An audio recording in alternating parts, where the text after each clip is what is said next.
जवळपास 40 दिवसानंतर आणि एका लंब्या संघर्षानंतर मी माझ्या घरी आलो याचा मला खूप आनंद आहे. आज जेव्हापासून इंडियामध्ये वापस आलो होतो तेव्हापासून आंदोलन चालू होते, आधी वेगवेगळ्या राज्यात चालू होते, नंतर मागच्या 36 दिवसापासून जंतर मंतरवर आम्ही बसून होतो आणि त्या माहितीला कुठे ना कुठे यश आले.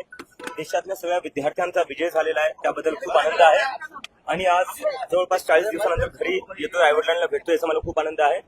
आणि दुसरी गोष्ट ही महत्वाची की जी सरकार आहे, सरकारने सुधारावं.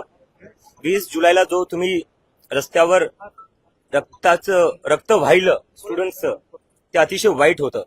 तुमचं तेवढं रक्तही जर वाहून मन भरलं नसेल, त्यामुळे तुम्ही स्टुडंट्सला अजून पण तंग करताय का? वेगळ्या वेगळ्या राज्यात मी बघतोय भरपूर स्टुडंट्सला पोलीस घरी जाऊन तंग करतेय, अरेस्टच्या धमक्या देते, डिटेनच्या धमक्या देते.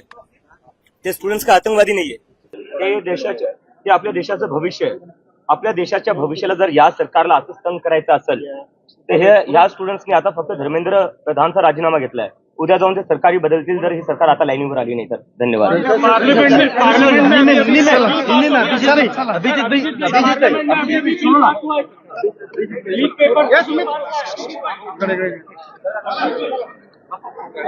सरकार दादा